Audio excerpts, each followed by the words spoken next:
Anyway, so if you're just tuning in, this is Deeva Gordon with the Deeva Show. I am on Sador Radio, and I'm adjusting some things as far as my camera is concerned. Trying to make sure I got some adequate air blowing also. So this is Deeva Gordon with the Deeva Show. I am on Sador Radio at 12 noon every second and fourth Thursday. So I'm coming to you. I have some information, some inspiration, just coming to you all talking about a lot of different things. There's been a lot of different things that's going on.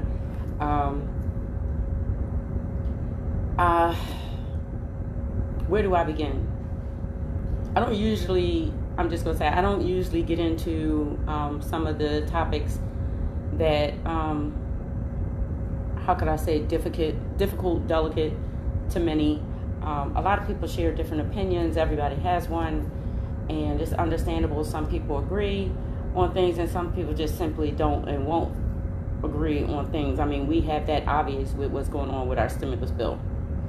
Our second stimulus bill. But I am going to come to you all and speak on briefly on this topic, because something I heard just disturbed me, and of course I know it disturbs everybody. So I can't address and say where I was when this was said, or even who said it, but the fact that it was said at all was just disturbing. The whole shooting of Mr. Blake.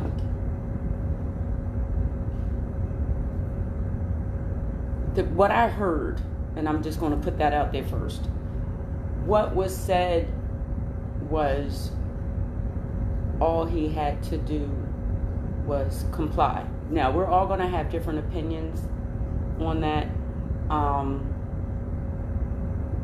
And then they went on to say that it was confirmed that he had a weapon, a gun in the car. But I'm just going to say this.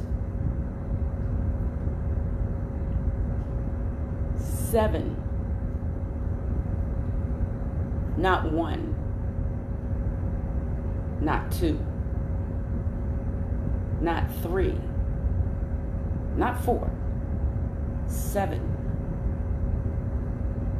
in the back. How many, and the shirt was being held at the same time. How many bullets do we need to kind of like disarm someone where they're no longer a threat? Do we need 7?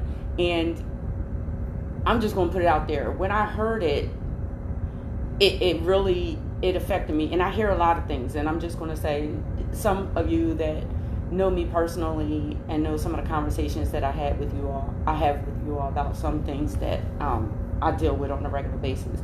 But I'm not going to bring that to social media. I just want to talk about some of these incidents and things that happen. And unfortunately, I can't go into detail about things. But what was said was all he had to do was comply. Understanding that he could have complied, and maybe it would not have escalated. However, there's no justification for shooting someone, holding someone's shirt, and literally standing behind them and shooting them 7 times. How could that be justified in any way, shape, form, or fashion? I'm just trying to understand how this is happening, and how some people, and sometimes I just try to, I guess, get in the heads of those that have some of those thoughts. And just, I know a friend of mine, Lonnie, she just posted on her page the other day that sometimes you ask yourself, like, you really think like that? Like, you honestly think that these 7 bullets were justified because he didn't immediately comply. Now, I will say, I watched the video. I watched this video several times, and it was another comment that was made too, and I'm going to discuss that too. But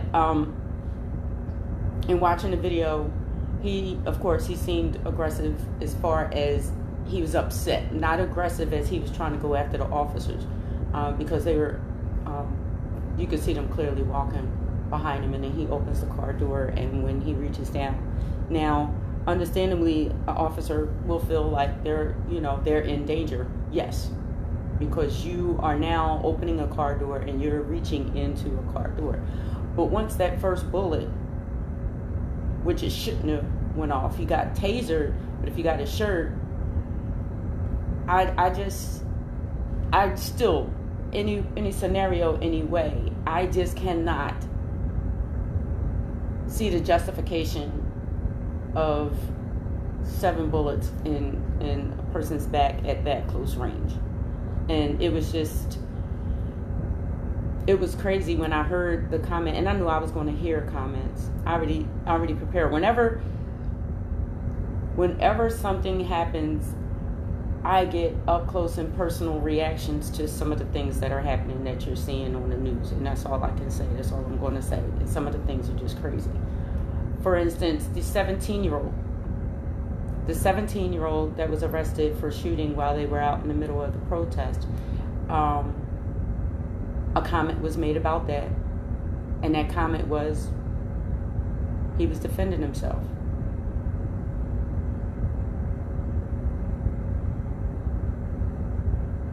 What do y'all think about that? What do you think about that comment, that he was just defending himself?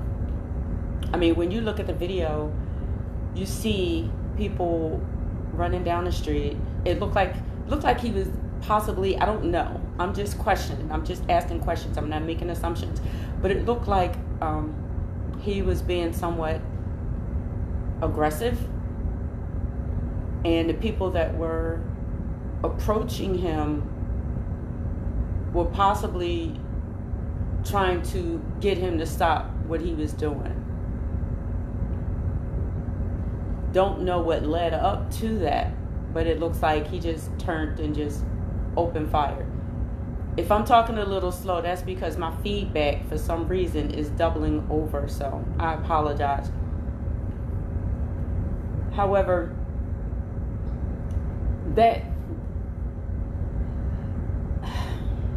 I'm just going to say, if it was a black man walking down the street with a rifle like that, and he turned around and he shot multiple people in that fashion, it would not be looked at as he was defending himself. Again, I just don't understand where the justification of senseless acts of killings is. It's just going on and on and on.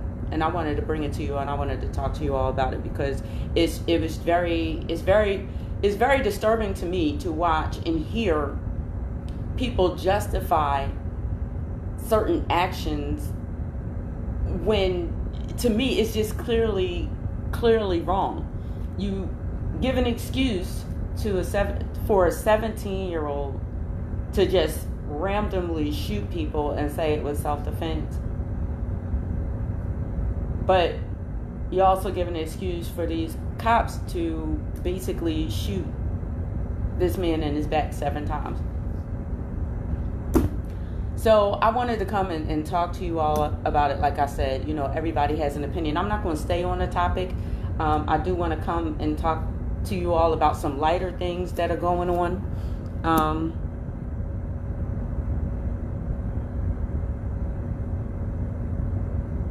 Yeah, I see that. I did see that they were chasing him. So that's why I said I don't know what led up to it. But what did he do prior to that with that gun? Did he shoot somebody before he got to that point? Like, as they say, we don't have all of the footage. I don't know. But it did appear that he was being chased. So I don't know. Is it self-defense? If everybody is out there and a lot of people were armed, and someone's chasing you and you have a gun on you, I'm guessing you would do that. I don't know. So that's why I'm saying I don't know, but it was an immediate response. Oh, he was just defending himself. But I had to come and talk to y'all about, these comments that were made, because sometimes I need to get others' opinions, and of course not just my own, and be selfish and just have my own thoughts and my own opinions. You know what I mean? It's just that I think that, like I said,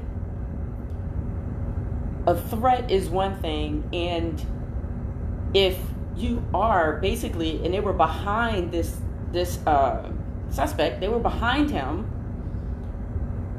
and once he opened that car door, it kind of like presented a threat, because they had no idea what he had in the car. However, what I don't understand is the part of tasing him, and then holding his shirt and shooting him 7 times while you're holding on to his shirt. That's what I have a problem with. We can talk about it, or we can move it on, we can table it, or what have you, but that's what I have an issue with. Because, of course, if someone is being threatened, they're going to do what they have to do, but sometimes it's over the top, which this is, to me, clearly just over the top. Thank God he survived it. There's been different stories saying it was just a knife, and then I heard that it was a gun in the car, but it's never been confirmed it was a gun in the car. But here we are again, having to be a witness to yet another incident, while this country it has not repaired, and it's going to be a long time before it repairs from all of the senseless deaths that have taken place. But here we have another incident to add to the list. Me personally, I'm just going to say to y'all, I hear a lot of stuff that I can't repeat, of course, but I'm just going to say, I just pray for peace.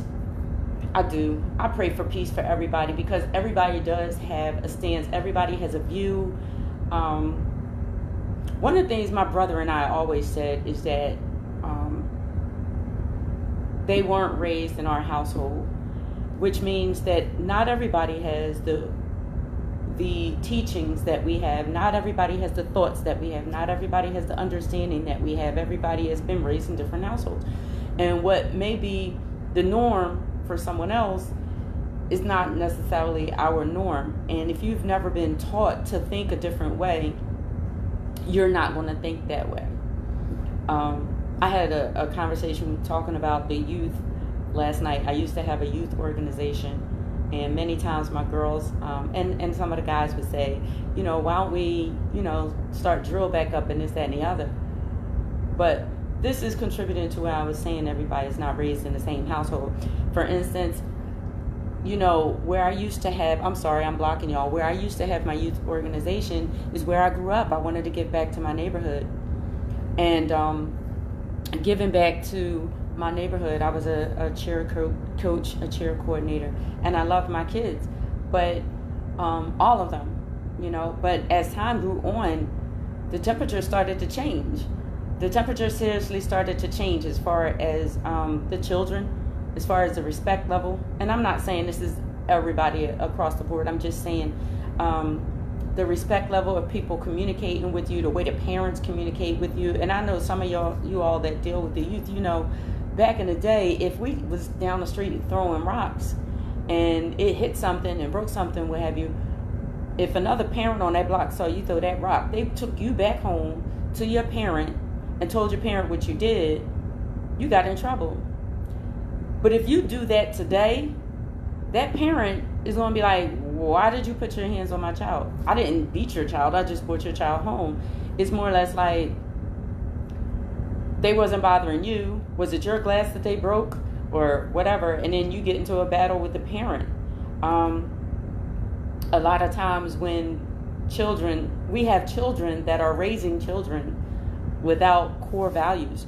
When I say children raising children, people typically think people tend to think because they're 30 or 32 or 34 that they grown, but they still have childish mind thoughts as far as teaching their children certain values, moral values. As you can see, you have so much violence, gun violence. I watched the news last night and my heart hurt because it was a transgender woman that went to her front door because there's activity that was going on in front of her door. She asked them to move from in front of her door. And then you had a whole slew of, it was a couple adults and kids that bum rushed into her house and beat her down in front of her husband, in front of her children. Everybody was not raised in your household. And I'm saying that to attach it to everything, because when I was doing my youth organization, as I began to get older, the kids started to change. And that time where you can be like, some you can still do. You be like, you know what, let me holler at you for a minute. Come here, let me talk to you for a minute. And you have a really good conversation and a teaching moment to help redirect them from certain behaviors that they're having, or teach them a different way to channel their emotions so that they can still participate in your practice or your rehearsal and still be productive. Like, you know, I enjoyed having those conversations to bring our children from one place to another place in a positive direction. And I couldn't, it started to become too difficult, you know. Not that I would ever not be there for my youth, because I still am in every which way, but I just don't have my youth organization any longer. But when I'm talking about this, I'm talking about adults that are not teaching their children the core values. They don't have them themselves. So when we're looking at everything, the violence and everything that's going on, the world is going haywire because there's like a whole generation that missed that core teaching, you know, of how to emotionally handle yourself. Now, don't get me wrong, a lot of times, you know, growing up back in the 60s and 70s, a lot of times you wasn't allowed to discuss how you felt about things. You know, children were seen and not heard. So a lot of kids did go without that communication. I was thankful to have that communication as I was growing up. But again, like I said, everyone was not raised in my household. So when I hear certain comments and certain things that are being said, just like my friend Lonnie said on her page yesterday, she said, wow, you really think like that. And it's true. A lot of people really have thoughts that I just don't understand. You know, like those kids rushing into that woman's house. Like, how dare you? How are you just rushing into somebody's house? How? What if her husband had a gun? You know,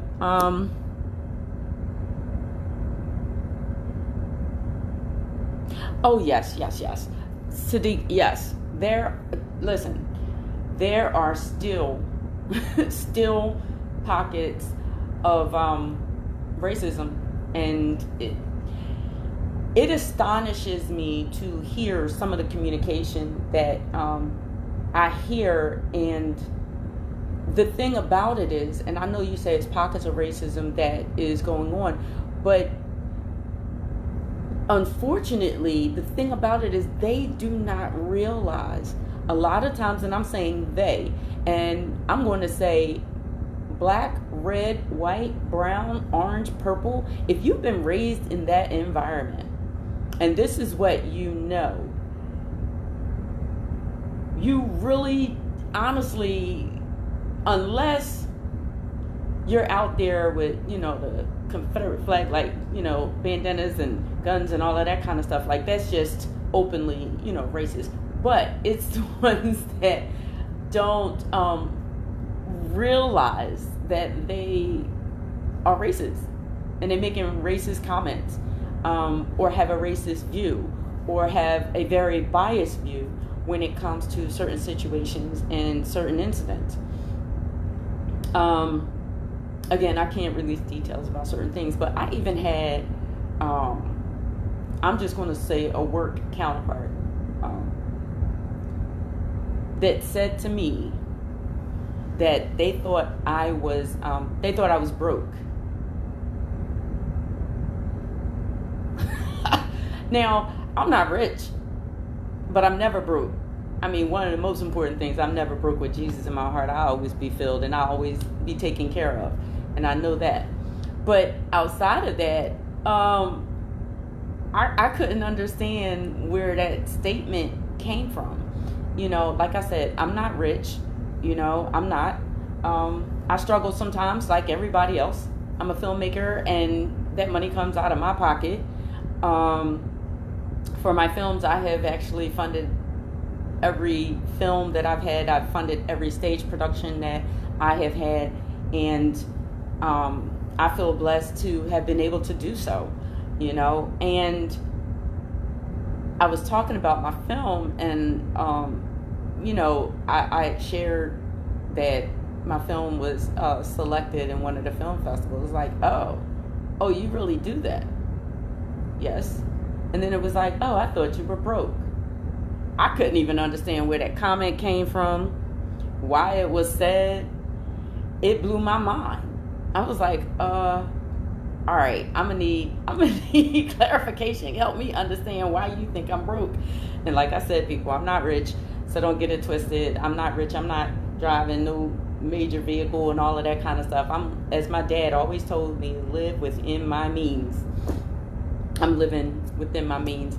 But some people just don't realize that some of the things that they say and the way that they how could I say compute things is racist.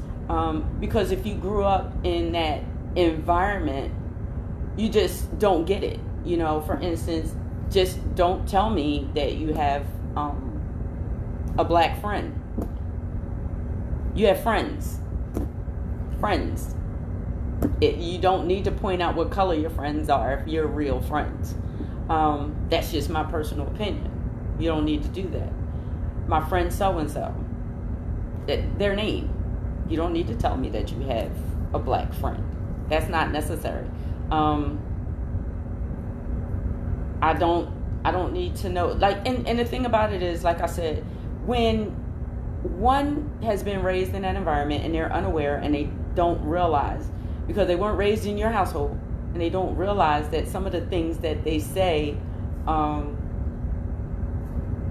is racist. You know, I had someone tell me, it was a coworker, someone told her at her other job, she said that they told her she wore her hair out in an afro, and her hair was like pretty long, but she had like twist outs, and her supervisor told her that her hair was offensive. And just like she said, wait, how is the hair growing from my head offensive? How does my hair offend you? Like, I don't have any control over this, how it grew out my head. But still, into this day and age, this woman felt comfortable enough to tell her that her hair was offensive, and this is her natural born hair. So I don't think that it was understood that this is just me, her, just being a human being and trying to go and make an honest dollar, and you had an issue with my hair. It's deep. So I'm going on a little bit of a tangent, but I want to bring it back, and I'm just going to say that some of the comments that I've heard in reference to the shootings, and I'm still trying to understand and wrap my head around why hasn't anyone been held accountable at all in any way, shape, form, or fashion for Breonna Taylor's death just to this day? I'm trying to understand why no one has been held accountable for going into the wrong apartment and killing this woman. It just blows my mind. Now, like I said, I have a platform, and I haven't talked about a lot of these different things that have been going on. I do try to keep some of my topics light, and I try to tread lightly, only because I do have a platform, and YouTube will shut you down. Facebook will put you in Facebook jail. You know, it's just really I have to tread lightly, period. Because, like I said, they'll put you in Facebook jail, and they will shut down my YouTube page in a heartbeat. You're on Sedora Radio. I am live on YouTube as well as Facebook. This is Deeva Gordon with the Deeva Show, coming to y'all real about some of these things that's going on. And I made a comment, just to recap real quick, and then I'm starting to move on to some other things. Just to recap real quick, some of the comments that I've heard about the recent events of Mr. Blake, and also of the 17-year-old that was arrested. You know, it was said in my earshot that why did he get arrested? Because he was just defending himself. Like I said, we don't know what led up to them, you know, him being chased, or whether he was actually being chased, or he did something, was running, or what was going on at the time. However, if that was a black man, 17, shotgun, running down the street, and he just turns around and shoots, like, he would have been arrested as well. But I don't think anybody would have said out of their mouth he was just defending himself. I don't know. I could be right, I could be wrong. I'm just putting it out there. Could be right, could be wrong. But I'm just saying, you know, that I talked about earlier. And I also talked about the fact of with Mr. Blake, he was agitated. You see the officers following him around the car. They followed him around the car. However, once he opened that car door, it posed even more of a threat. They had no idea what was in the car, what he was reaching for. However, you tased, but then you held his shirt and shot him 7 times. Not once, not twice, not 3, not 4, not 5, not 6. 7 times. I just, for me, understanding he was agitated and he reached into the car. I understand. I get that. You shot him in the back 7 times. One of the things that was said was he should have just complied. I'm going to say this. I believe that he should have complied, but I do not justify them. I don't think that those 7 shots, I know those 7 shots were not a justification. You just cannot justify those 7 shots in his back by just saying he did not comply. It's just not. What? A 12-year-old? 12-year-old? Oh my God. I'm sorry, y'all. I'm looking at my timeline, and my cousin, shout out to Belinda. My cousin, love you. A young black male, 12-year-old, playing with a toy gun in the park. Tamir Rice, yes. Like, I'm praying. I recall that story. I'm praying for peace, and hopefully we can come to some kind of understanding. Hopefully we'll still push forward for more change. It's just hurtful when you hear certain things and you know it's another one of your brothers or one of your sisters that is either no longer here or their life has been altered for life. I can't even imagine what his sons are going through, and his child's mother, his mother and father, like everybody that, you know, hearts that he has touched. And then it hurts that you have to watch it on television over and over and over again. The video plays on social media, constant. You know, so it's like reliving a nightmare, you know, over and over and over and over. Yes, you're absolutely right, Belinda. Like, I'll say black skin, for some reason, is intimidating to others. However, our language, our dance, or the way that we communicate with each other has been tried to be duplicated to the point where even now, and not just in Philadelphia but all over, you know, when you watch a news broadcast, it's not even like it used to be. It used to be very rigid. It used to be very tailored. It's certain things they wouldn't veer off and say, and so forth and so on. Now, like, you have some newscasters that are using slang words on national television. if we did that, we would consider ghetto. But if it's done, it's cool. They're hip. You know, I don't understand. I don't understand. If I go to work and I talk slang, you know, it's a problem. It's a problem. I have many jobs, so I'm not talking about one specific job. I'm just saying, you know, in general, you know, it's like with your skin color. This is one of the things that my aunts have instilled in me, my mother, my father, you know, instilled in me that the expectation of you is higher. How do I say this without being offensive? And I don't want y'all to take this the wrong way. However, it's like you have to tell yourself so that you're not offensive. You have to be extra as far as your demeanor, your behavior, how you respond to people, how you communicate with people. My aunt always told me, speak articulate. Do not use slang words when you communicate, especially when you're in an environment, so to speak. We always have to be extra, go that extra mile to make sure that we're doing okay, like that we're not offending someone or we're not causing a situation. You know, so many times you are at a job and you're called into an office on BS. KK, been there.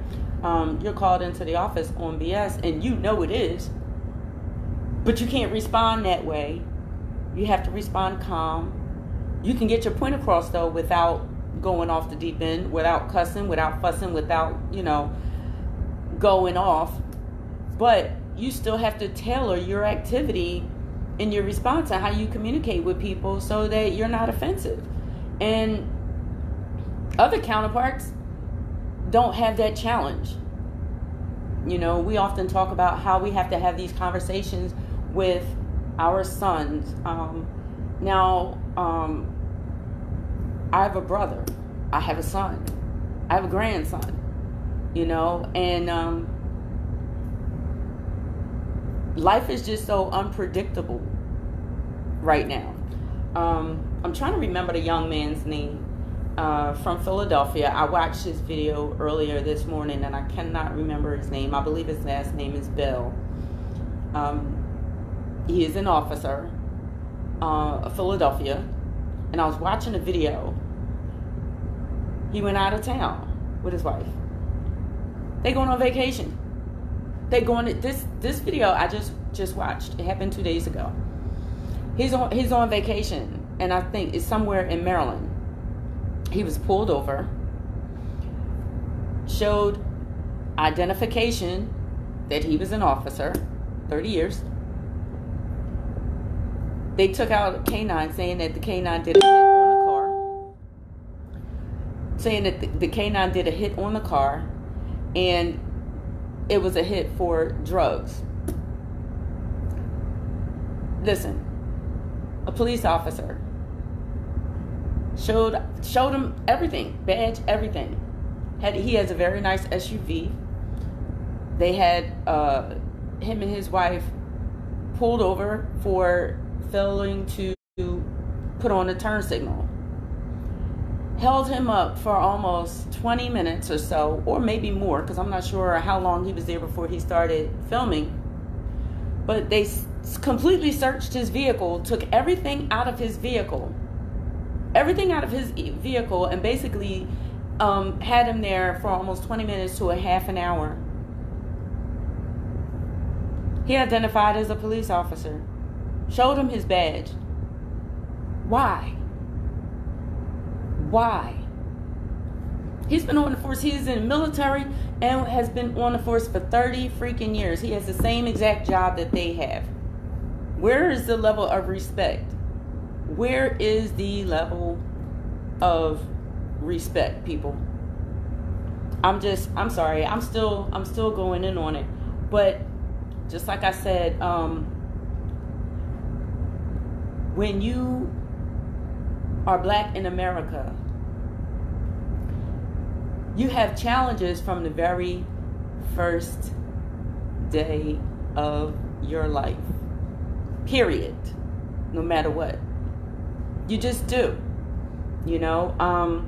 But like I said, I was coming to y'all because I was thinking about, you know, what has been going on. I have not gotten on my platform and discussed anything, and I decided to do it this morning this afternoon, to come to you all and to just talk to you about what's going on. And just, I guess I also needed my release, because dealing with this pandemic, and actually every time you turn on a television or every time you scroll through your timeline, you're looking at another one.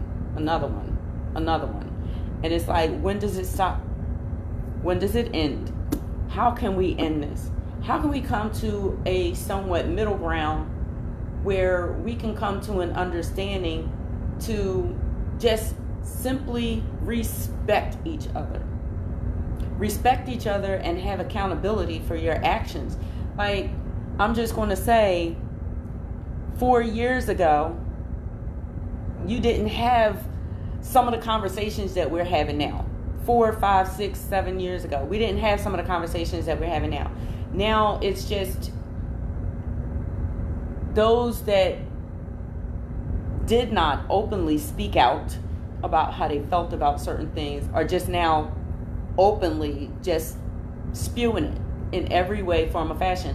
And I'm going to say, it's not just one-sided. It's not just one-sided. And while I'm going to say this, and some people may agree and some people may not agree, but I'm going to say this: racism also covers all different shades in every way, because you have African Americans that are racist as well and have racist comments. I'm not sure, and I can't remember the two guys' names, but it was very odd to me. I watched it. Some of you may be aware of it and some may not be. However, it's a pair of twins, and they're African American, and they spew a lot of racist comments, and they have so many views all over social media. It was the first time I watched it, and I'm trying to remember their names, and if anybody can recall what their names are, if you could just pop it in the comments, that would be great. But they constantly discuss the fact of how they are Republicans, and some of the comments that they have are just unbelievable. And don't get me wrong, how could I say this? African Americans have a hard enough time in this country surviving without African Americans discriminating against African Americans, if that makes sense. But I watched it. I couldn't believe it. You know, I couldn't watch it anymore. You know, they talk about almost everything from A to Z, especially as far as they discuss Black Lives Matter. My heart was hurt just listening to them. Like I said, if somebody can remember the name of the twins, you could pop it in the comments, but I can't remember their names. But when it came on, I was looking, and I was like, all right, what's this? And, you know, it was two good-looking young brothers. You know, they work out, and they have this video that they do it all day, you know, different times all day long, and they have a very, very, very popular channel. And you seen them too? Yes, and they are gun rights activists. And when I look, I'm like, wow, like, you know, so when I say there's some racism, is not just Caucasians being racist. You have African Americans that are racist against Caucasians. You have African Americans that are racist against African Americans. And it's true. I'm just going to tell y'all, if you ever watched this video, and I'm not going to say their names. If you want to put the comments, you can, but I'm not going to say their names because I'm not going to be a contributor to their page. I'm not doing that. But, you know, that's why I'm talking about racism itself. We have to come to a respect level. And like I said, 4, 5, 6 years ago, there was a certain respect level. I'm sorry, I'm waiting for my computer to catch up. But there was a certain respect level. Everybody did not say everything that's on their minds. Just like my father used to tell me when I was growing up, he said, everybody don't have to know what you're thinking. It's not important for everybody to know what's on your mind, what you're thinking. They don't need to know what makes you tick. You know what I'm saying? You could be in an uncomfortable environment and everybody doesn't have to know that you are uncomfortable. It's not necessary for everybody to know what's on your mind. But these days, like in these past 4 years, people have just gotten reckless, absolutely reckless, as to where a lot of the conversations that we didn't have before. You have people openly saying things to people as they walk across the street. I'm going to give you a prime example. So I'm not sure if you all are aware. And I'm sorry, I'm waiting for my computer to catch up to me. But I'm going to share this with you. Last year, was it last year? No, it wasn't last year. This is when COVID first started. I think it was March or April. I went to work. So I'm coming out of work, and I'm not sure if some of you are aware, but I'm a shopper for a company, just in case that company comes on and has a problem with something that I said. I'm not going to identify it. But I'm a shopper. That's one of my part-times. Now, I'm working in a pandemic. Getting temperature checks. Actually, this was before they even started doing the temperature checks. So I'm working, the gloves, the mask, like all of this stuff. And this is when it was like really, really scary when it first started happening. And they were talking about, how I could live on this surface and that surface, on the fruit and the vegetables and so forth and so on. So anyway, it was a difficult time because I was afraid to go to work for a minute. And I was like, you know what? I was afraid to go there. I'm like, man, I can't live scared. I just got to protect myself and make sure that I stay sanitized. So anyway, after I finish my long shift, I come outside. I'm tired because I also worked another job the night before. And I come out and I go to get in my car. So when I went to go and get in my car, this car drove up behind me and kind of like blocked my car in a little bit. And this older Caucasian man says to me, and it shocked me when I heard it, so that's why I responded, but it kind of caught me off guard. He was like, what are you doing over here? So I looked and I said, what? And he was like, are you allowed to be over here? Because I had Pennsylvania plates, and he was a New Jersey resident. And after he said, are you allowed to be over here? I then got my faculties together. I was like, I'm working during a pandemic and possibly staging food in here for people like you that may not be able to get out occasionally. So I'm not sure of your question, but he was like, but are you supposed to be over here? So an African-American gentleman walked up and he was like, you all right, sis? And I was like, yeah, I'm okay. And the guy slowly drove off. So quite a few things happened in that whole communication. First of all, how are you asking me, like, what made you think, even though I did answer, because I'm like, what? I'm working. What made you think that you had a right to question me and slightly chastise me? I'm a grown woman. You don't even know me. But you felt that superior that you could stop me, question me, and ask me what I'm doing in your state.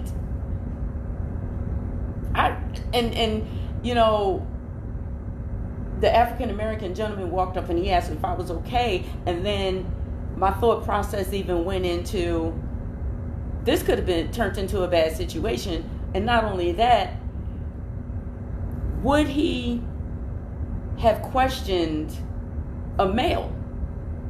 Would he have questioned an African-American male what he was doing there in the state?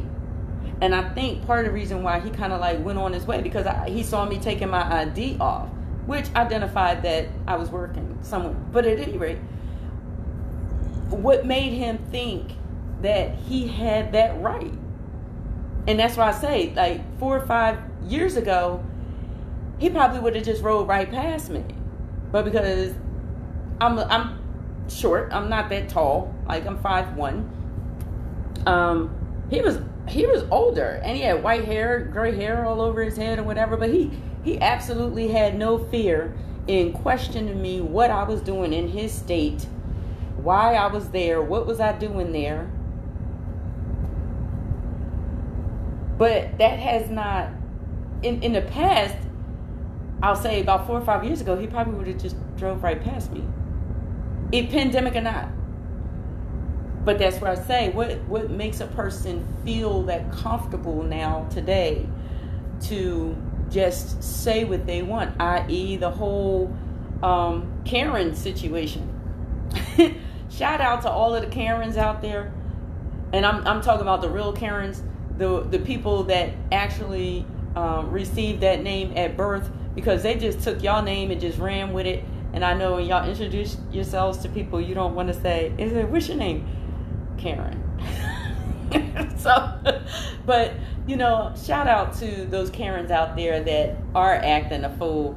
I just want to say a silent prayer for y'all and for y'all's safety, because some of you are just going over the top thinking that you just have a right to question people or tell people what to do, and it's sad, and because you're going to put yourself in a sticky situation, because this is no longer the 30s, the 40s, the 50s, or the 60s, or the 70s. We're in 2000. So, just be mindful and just be careful of your communication with people. Yeah, there's a lot of Karens out there that's like, why do they have to name this chick Karen? Why couldn't she be Sally or something like that? But no, they gave her the name. Ouch, ouch, ouch, ouch, ouch. They never gave her the name Karen. I'm sorry, I had a little accident. I got a cut on my leg and I accidentally just hit it on my table. But this is Deeva Gordon. I am on Sador Radio. With you guys, and I'm looking forward to next show, which is Thursday, the second Thursday, because Lonnie, if you're still on there, we are going to be doing our on-air interview. We've been trying to get together to do this interview for a minute. This is like when the pandemic first began, and there have been events that have gotten in the way, and I'm just going to say most recently, if nobody knows, which I'm sure y'all do, Miss Yolanda Johnson Young is a filmmaker, Finding Elijah, and her film is about suicide prevention and also changing the laws in Airbnbs, hotels, and motels in reference to putting carbon monoxide detectors in the hotels to save a life. And yesterday, actually the day before yesterday, I learned of a family friend that her son also took his life and committed suicide. So, it's still happening, and we have to figure out how to help in some kind of way. Not only help the grieving parents, but also figure out a way that we could possibly reach and get to our children, or anyone who has suicidal thoughts. So I'm going to ask you to still continue to keep Lonnie in prayer, Yolanda Johnson Young. Keep Lonnie in prayer, as well as keeping my family friend in prayer, because this is a most difficult time for her. And make sure that you check out Lonnie's page, because she posts a lot of information in reference to Finding Elijah, his journey. Her film has been selected for multiple film festivals, and they've won multiple awards. And she has some great news that she's going to share with you on the second Thursday at 12 noon. I'll be on from 12 noon until 2 p.m. So make sure that you prepare, because I'm going to be marketing and promoting it. It's just that so many things happen this week, so many events, and yesterday my home was broken into. So yeah, Deeva is still pushing on. I'm not going to stay on that topic, but yeah, my home was broken into yesterday. And like I said, my family friend, her son committed suicide. So my childhood friend that I grew up with, and her father and my dad were like best friends. So we've been friends basically for a lifetime, and her son took his life. So this week has just been kind of really difficult. My house yesterday had to be re-secured. You know, I had to put some new basement windows in. And in the interim, I have dust everywhere and everything. So some of the things that I wanted to do yesterday and I wanted to get out and do, I couldn't, because it was just so much going on. I already talked to y'all before about my crazy neighbors that I have going on over here. But I have more cameras that went up. I have resecured my basement windows. And you know what? I'm going to do my cleanup. Life moves on. I'm not going to live scared or anything. It is what it is, as they say. I will survive and I will move on. So don't feel no sorrow and say, oh, I'm sorry that happened. It happens to a lot of people. Not everybody, but it happens to a lot of people. And I'm dealing with a whole situation over there. So, you know, it is what it is. But I'm okay.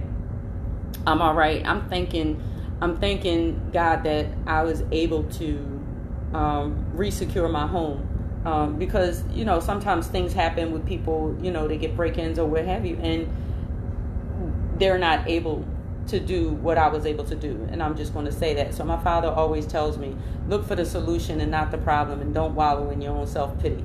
So moving on. So I'm just going to backtrack and talk about what we started out with. We was talking about the recent shooting of Mr. Blake and why no one has still been held accountable for the death of Breonna Taylor. I just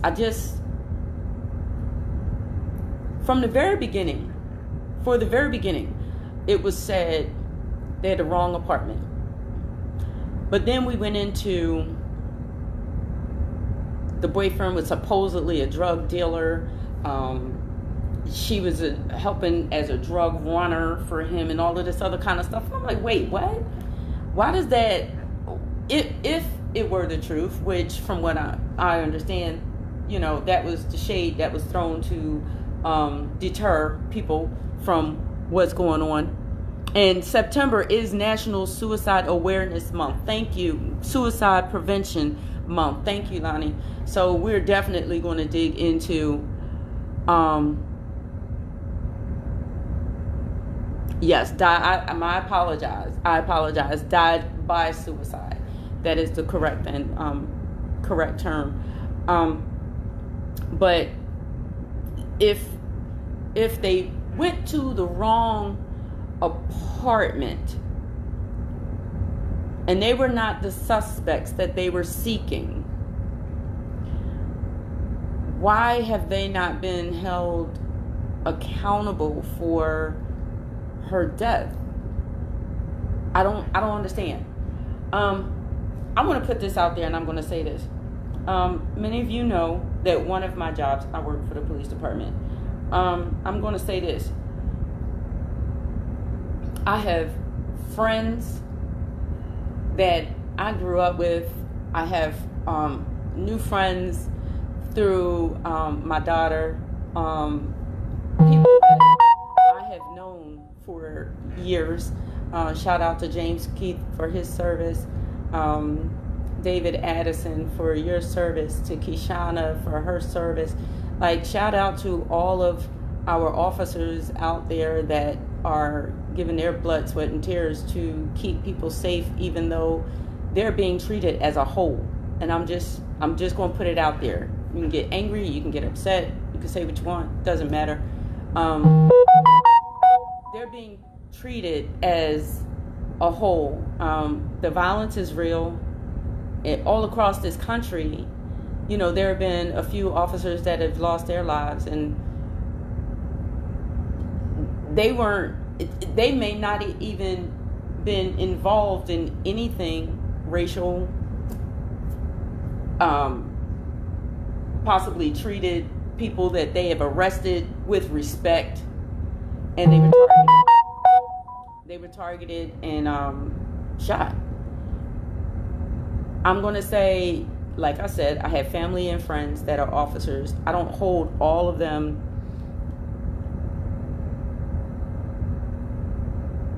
wow, that's insane. No prosecution in the near future.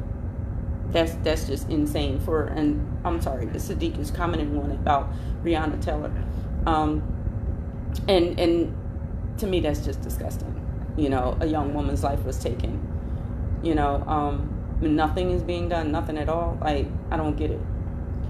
But like I was saying, you know, I know a lot of cops that are very good at what they do in their communication. They want to do the right thing.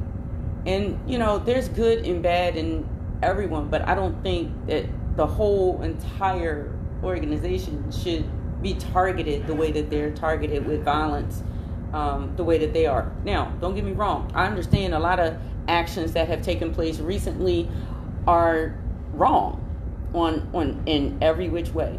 But I am going to give a shout out and a prayer to all of our officers out there that black, white, brown, purple, it doesn't matter. They're putting their lives on the line for us and our safety.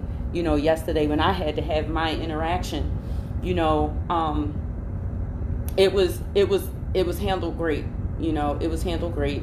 And of course they're called for next door a lot of times. So I interact. When I say I interact, it's not like we out there busting it up or anything like that, but I interact because they're in my driveway, and sometimes I got to move my car for them to remove somebody out of that house or whatever. So, you know, I have not had a bad experience. Let me knock on wood.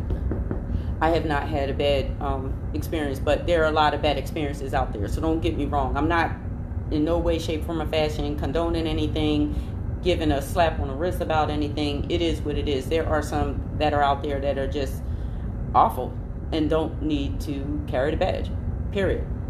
But my whole interaction that I had yesterday, and you know, we had some smiles, and it was two young ladies, actually, two African American young ladies, officers that came and responded, and they communicated with me well, and so forth and so on. And it was a good experience, and they seen that I was not like losing my mind behind it, because this is not the first time that my house has been broken into. But I know some people say move, but I've been in my house for 20 something years, you know what I mean, going on 22 years.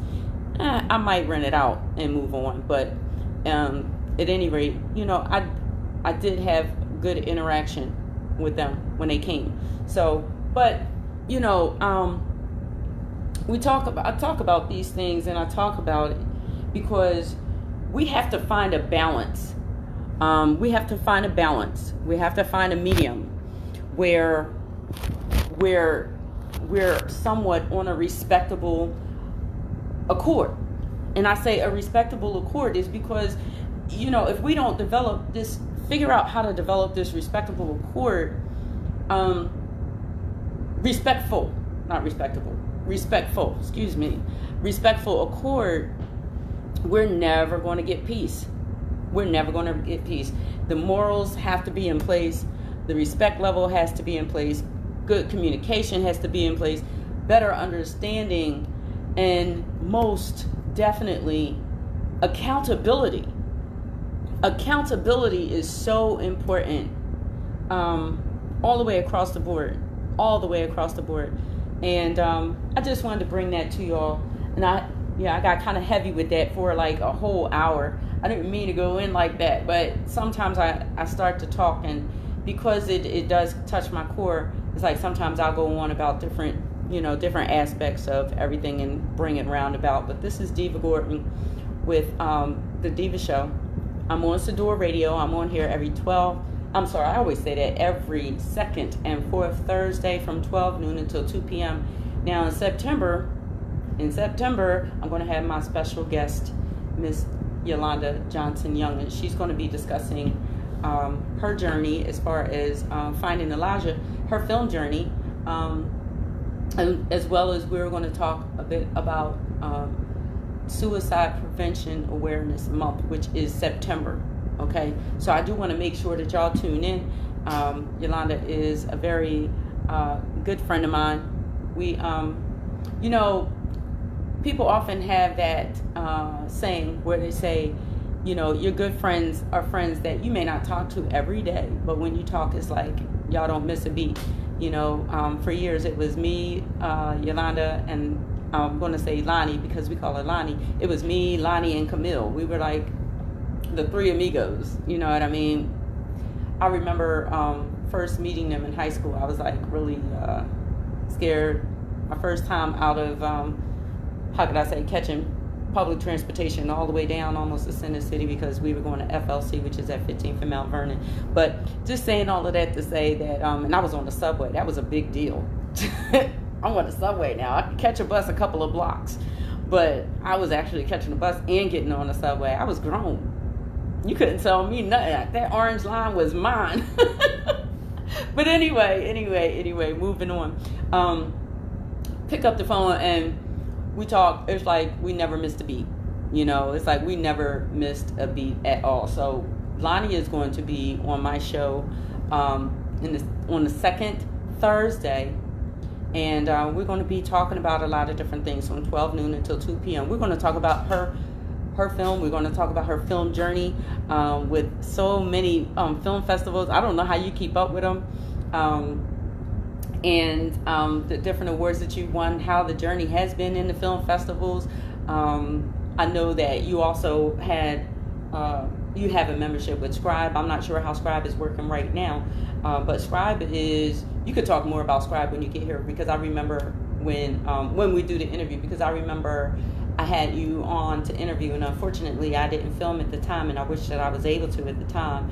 But Scribe is monumental to filmmakers in the city of Philadelphia, whether you're aware of it or not, and we're going to talk a bit about that. Scribe actually holds classes to teach you the different aspects of filming: in front of the camera, behind the camera, editing, lighting, sound, all of that.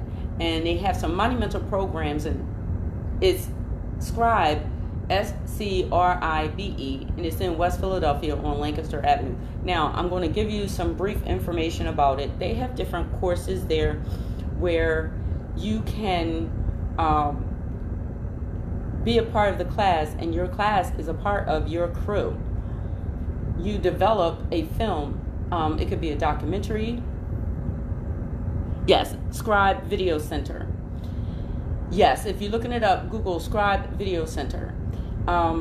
They have classes that you're a part of, and the people that are in your class that are learning along with you are part of your crew and your cast, for certain films or what have you. And, you get to utilize the equipment, learn how the equipment works, and they teach you the whole process of developing a film.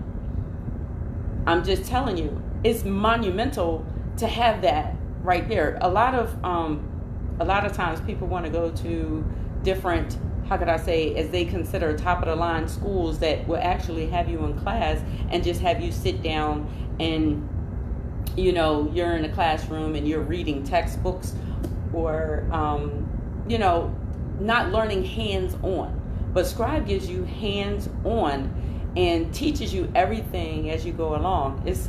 Of course, there's going to be some things that are written. You get hands-on with the computer and everything, the editing software, the whole nine. They have it on site. If you are a filmmaker, I'm just telling you, there are a lot of benefits. There are a lot of benefits to Scribe Video Center. And I'm just going to say that there's a lot of benefits in utilizing Scribe Video Center, but you got to come serious. Don't come just say, I was just trying to see what it was like or what it's about. Who knows? They might even have something going on right now with COVID where They still have different, maybe not classes, but maybe they have a virtual or another learning tool. I'm not sure because I have not reached out to them, but just check into it. Scribe Video Center, check into it and see what you could possibly, learn along your journey, because I know me, and shout out to Ty Birch. I've been saying this to him since right before the COVID hit, that I'm getting ready to take up some editing classes, but you already know my plate is so full. I've been all over the place doing so much. But I want to get behind the camera. I'm not in front of the camera, but I want to get behind the camera, editing. Oh, wow. And see, Yolanda said she just finished a script writing class with them. So they are doing classes. So utilize some things to your benefit. And some of you are not working. Some of you are at home. Y'all better reach out to Scribe and see what you can get, so that when this pandemic is over and things open up, you can jump right in, and you might even have a piece that's already finished as far as the script is concerned. And you might just need to put those little intricate pieces together. So, I was talking to, okay, they have it virtually. That's awesome. I know, and that's the script writing class. It's virtual. And I'm just saying, you can never learn too much about a topic. Like, you can never learn too much.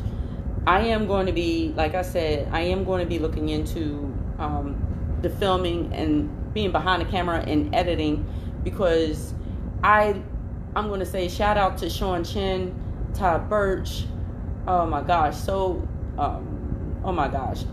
Jared, who else? My girl, oh my God, I can't remember her name. Ashley, I believe it is. Ashley, listen, I'm just saying, I'm going to give a shout out to them, because even though I write and I produce, that camera eye of what you can do, I see and I have a vision of certain things. But when you had that additive of that eye, and sometimes you could develop it, you know what I mean, as you go along, it's like, okay, I know how I want to see this and how I want to see that, but you don't know how to bring it.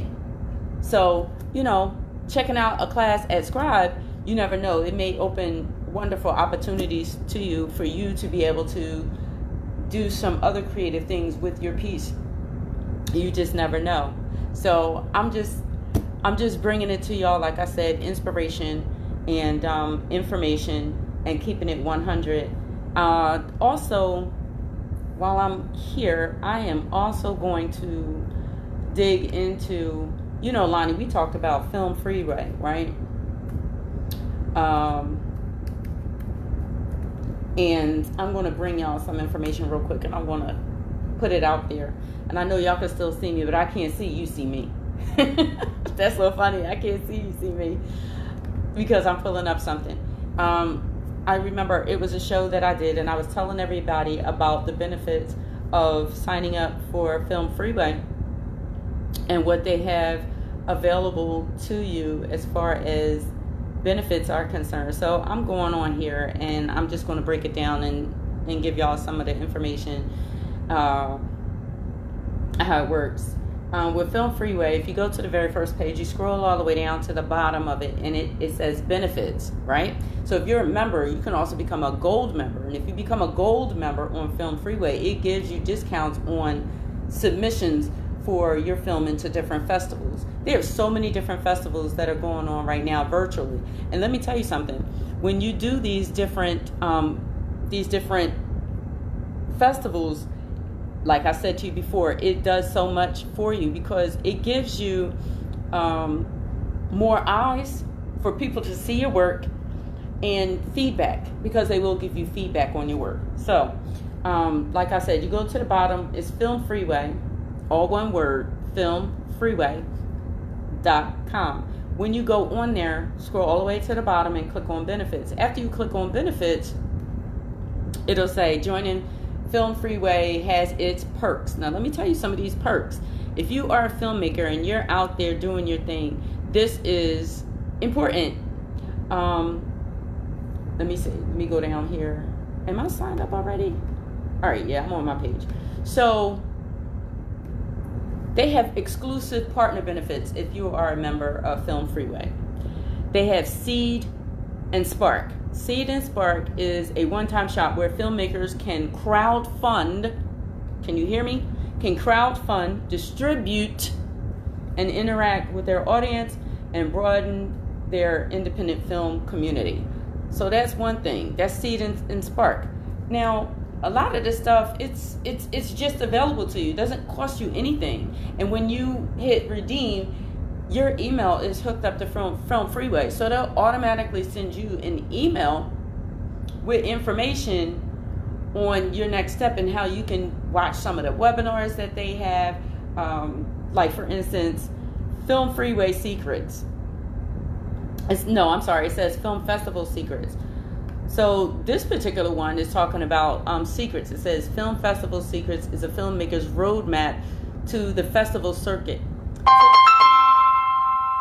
Tips and tricks for filmmakers submitting to film festivals. So if you ever have any questions about, well, I didn't get selected in this one, but I got selected in that one. Just like somebody tells you how to submit a resume, and you know how they pull out keywords from your resume to suit what they're looking for. Same thing. These film festival secrets, like they said, they want to give you some tips and tricks for the filmmakers submitting to these different film festivals. Like, they'll give you the little intricate things that the festivals look for in your piece, possibly some of the do's and some of the don'ts.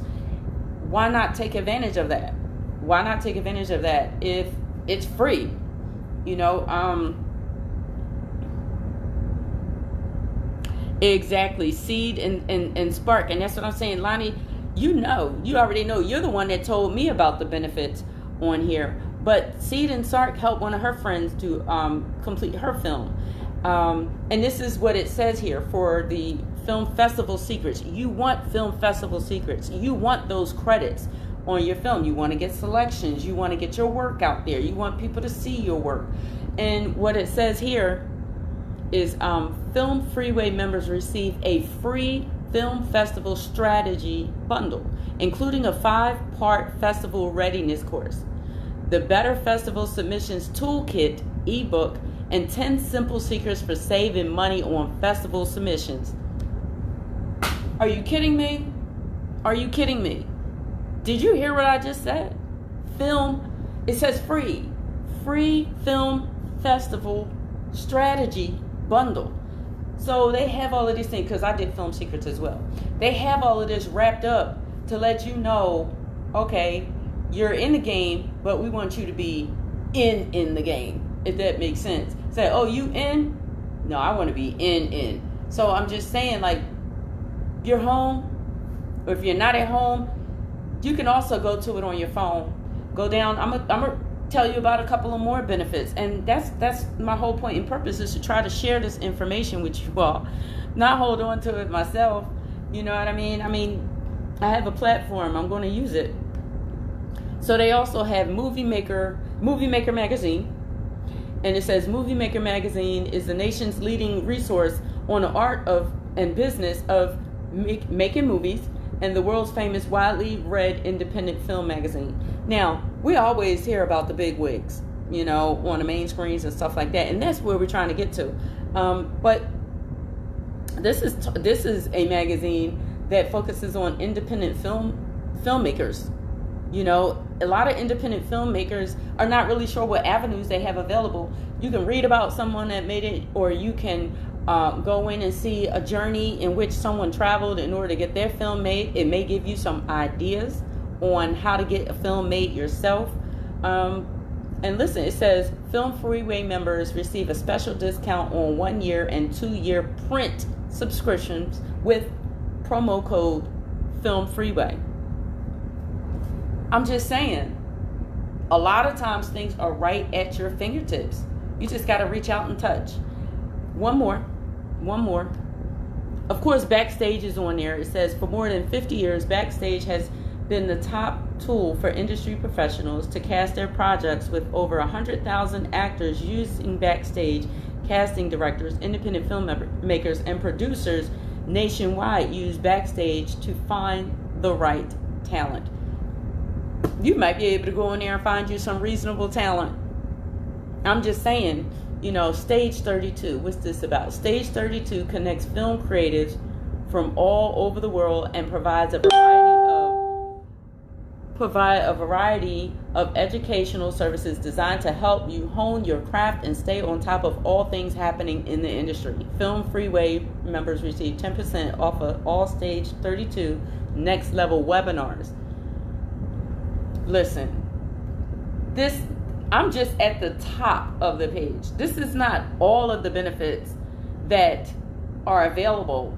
A lot of them are available at discounted rates, and some of them are available for free for filmmakers.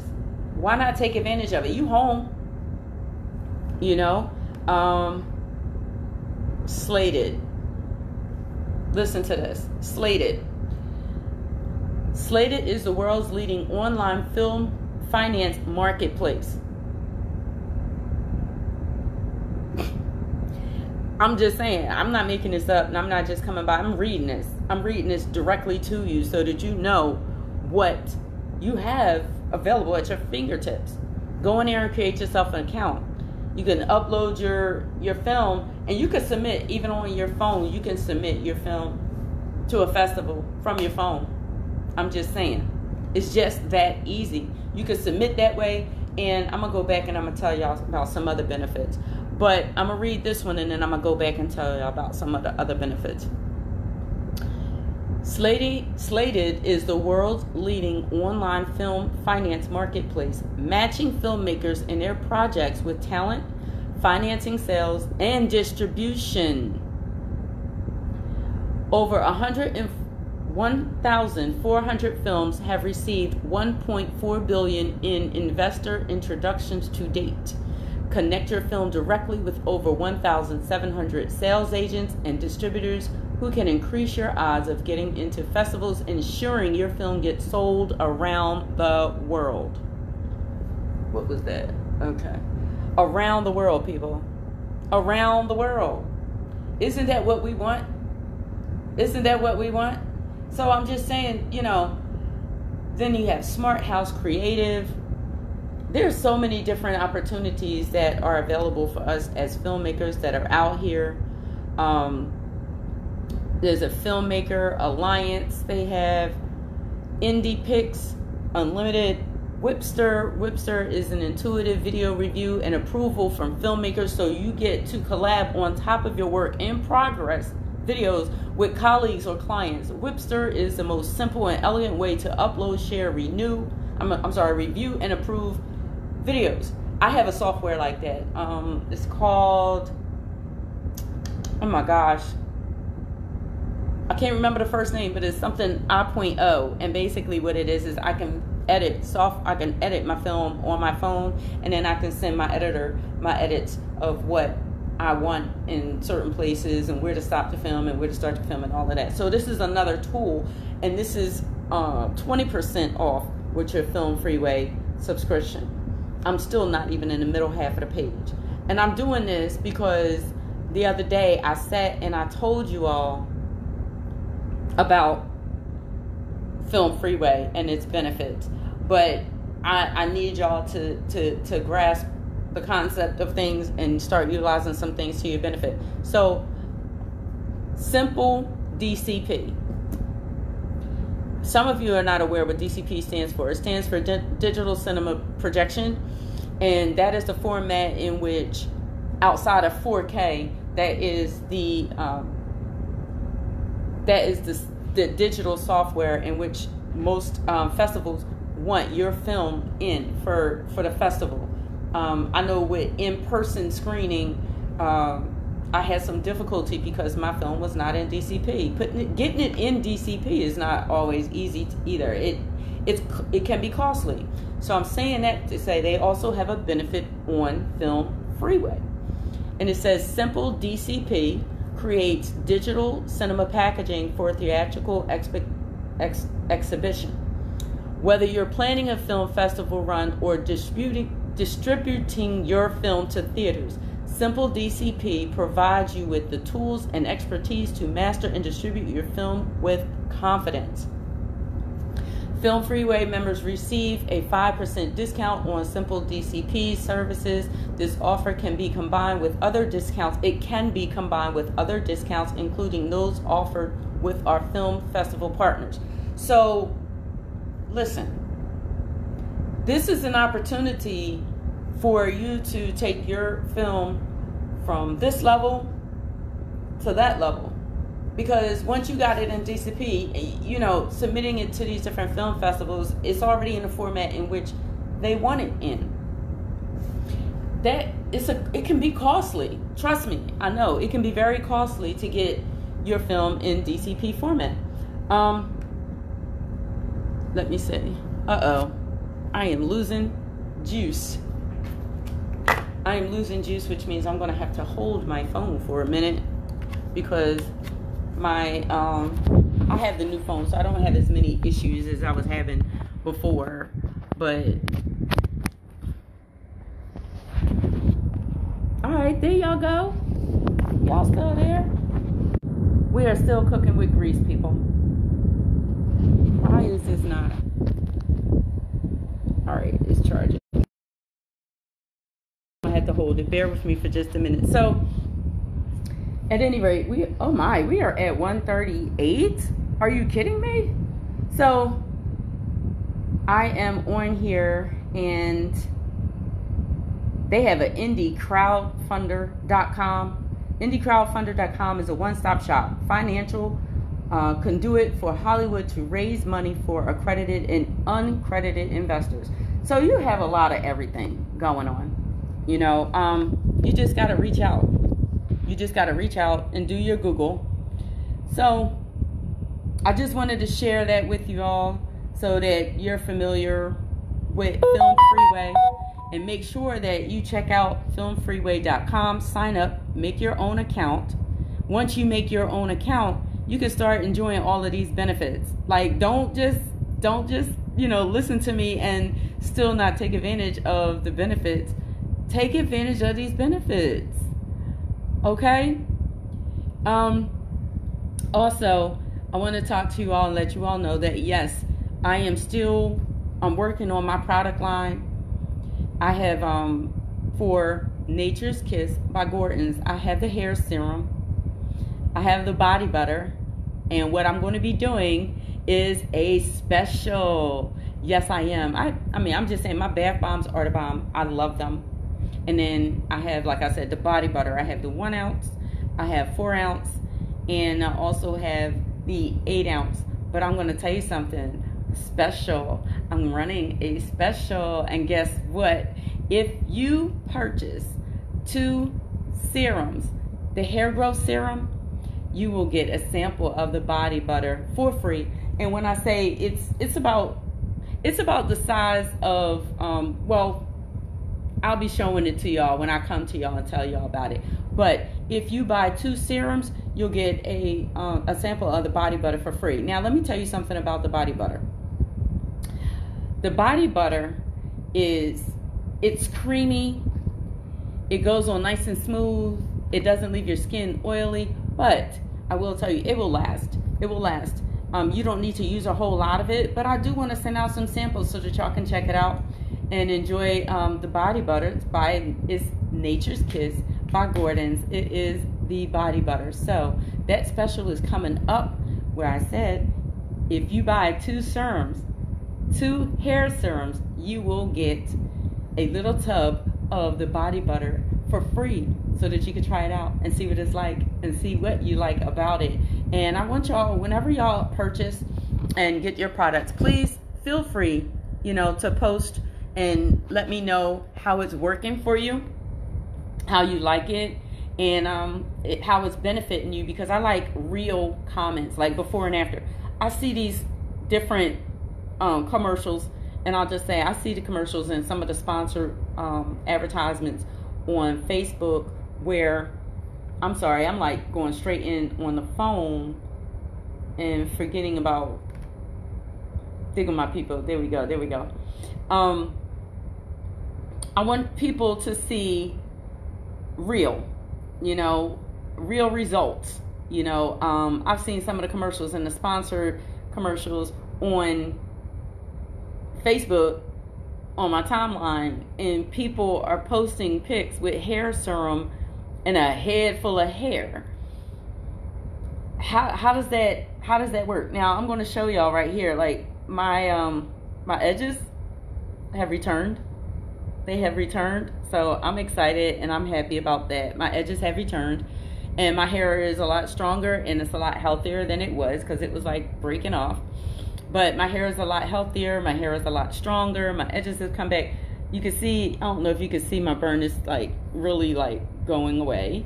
So I want real results. I want real results. Feel free to share with me your journey, your story. Is it strengthening your hair? Is it promoting the hair growth for you? Are you interested in the body butter? Because I know a couple of people that got body butters. How are you liking the body butter? How is it working out for your skin? Do you like it? A lot of people was telling me that they really like the scent of it. I like the scent too. It's kind of like really like soothing, because I'm like an earthy person. So I don't like pungent things. I like things that are kind of like soft and soothing. So yeah, let me know how this journey is going for you as far as the hair serum is concerned. And I'm going to keep bringing y'all the noise with everything that's going on out here. We done talked about almost everything, but this is the Deeva Show on Sadura Radio, where I talk about the industry, inspiration, and I keep it 100, okay? I definitely keep it 100. So I want to make sure that y'all tune in on the second Thursday at 12 noon until 2 p.m. so that we'll have our interview with Yolanda Johnson Young, and she says she is rubbing her body butter on right now. Oh God, thank you, thank you, thank you. I'm glad you love it. I love it too. Every morning, like, I'm just putting it on, and I love it. You know, it dries and it's not all greasy and all of that kind of stuff, and it has healing properties in it at the same time. It's not just body butter that's just going to go on, but it has healing properties in it. So I really like it. And wait, y'all gonna really like the bath bombs. Listen, it's like when you get in the tub, it's like silk. Oh my gosh. I'm guilty of using, I gotta stop using my own bath bombs. I'm like really guilty, because I'm, like I said, earthy, soothy person. I like getting in a nice long hot bath. I work so much. I like getting in a long, nice hot bath. And the bath bombs, you know, they have serum in it. It's a healing property. So, you know, my skin feels great, and then the properties in it also are soothing my back and my muscles. Listen, I'm just trying to tell y'all, look for it. But I do have this special that's going to be coming up. It's 2 serums, and you'll get a free sample of the body butter. So just make sure that if you are interested, that you email me at natureskissbygordons@gmail.com, or you can comment on here, or you can comment on my page and say, hey Deeva, I'm interested. I am going to be posting on my page when it's going up for the sale. It's probably going to be tomorrow morning, and it's going to be limited time only. You get 2 serums. You'll get a free trial of a body butter. It's a small body butter, so for you to sample, for you to check it out, so that you'll see, you know, what it's like and everything. All right. So I'm getting ready to come to a close. I got 15 minutes left of my show. I can't believe that it's only 15 minutes left of my show. Like, it seems like I just got on here and just got to talking with everybody. But my mouth feels like I've been talking for almost 2 hours. I'm telling you, got to have water on hand, because talking for a minute. I want to thank everybody for tuning in. And I'm going to ask y'all to do me this favor. Please do me this favor. Y'all have to go to DEU Productions LLC on YouTube. DEU Productions LLC. And hit that subscribe button. That's at the bottom. That little red box right there. If you're on YouTube, that little red box says subscribe. If you could hit subscribe, that would help me out a great deal. It'll help continuously bring me to other people and keep you connected with my stories. What's going on with Deeva? What's going on with the Deeva Show? What's going on with the Film Witness? it'll help keep you connected. So hit the subscribe button, hit the like button, and tell a friend. Make sure that you tell a friend. So this is Deeva Gordon with DEU. I'm getting ready to give y'all some music. And my Charlie Wilson. I'm going to give y'all some music shortly. Not right yet, but I'm going to give y'all some music. I appreciate everybody tuning in. Like I said, today I talked about something that I usually don't talk about on my show. It's a difficult topic, but I just had to go there because, you know, I don't watch the news on a regular basis. I can't watch the news on a regular basis because it's heart-wrenching. Yes, it's heart-wrenching to watch the news, and the back and forth about some of the things that are being said when it comes to these people losing their lives is just beyond me. And we, like I said, we have to get back to accountability. We have to get back to respecting each other's views. And we also have to get back to, like my dad said, everybody does not have to know what you're thinking. If, 4 or 5 years ago, everybody was just not so blatant about what they had to say and about, or how they even felt about African American people, or even Caucasian people, or Indian or Asian, or what have you. Now it's just like everybody just spews hate. And we got to get back to a place where we can all respect each other as individuals and just get along. It was like, 4 or 5 years ago, like we were really, and don't get me wrong, racism, it exists and it was always there. It's prevalent now, but we were getting to a point where we communicated better, and we respected each other's differences. It wasn't as much violence, So, yeah, I wanted to touch on that. And real quick, we do march when, and don't get me wrong, because I have seen it also in Philadelphia. They have marched with color on color crime. I'm just going to say, we got to save our community somehow, people. Our young people don't even have a place to play anymore. They can't go to the basketball courts. They can't go to the park. They can't even sit on their own front steps. We got to figure out a way. We got to figure out a way to bring some peace back to Philadelphia.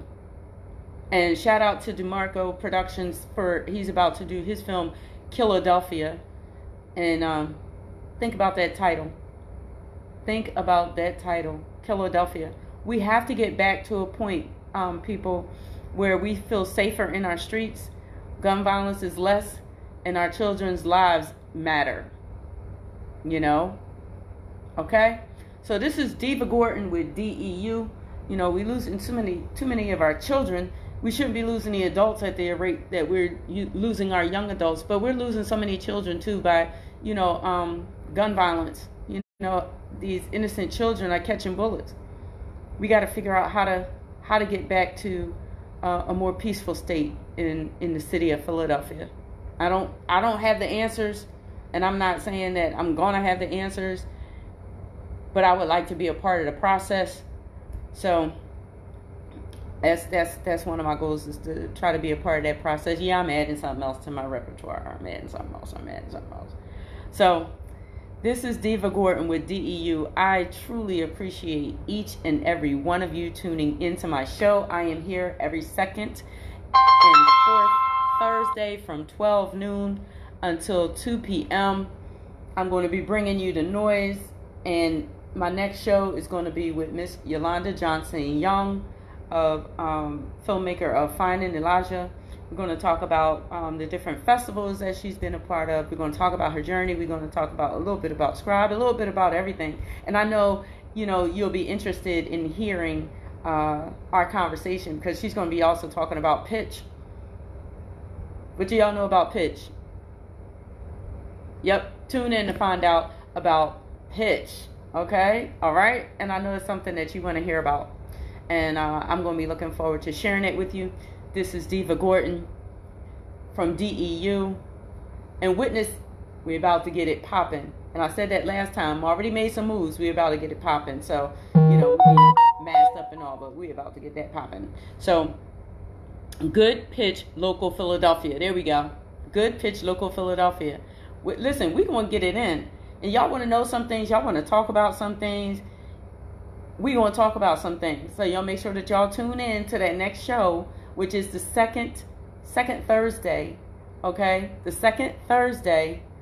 And we're going to, it's also Suicide Prevention Awareness Month. So we're going to be talking about that too. All right?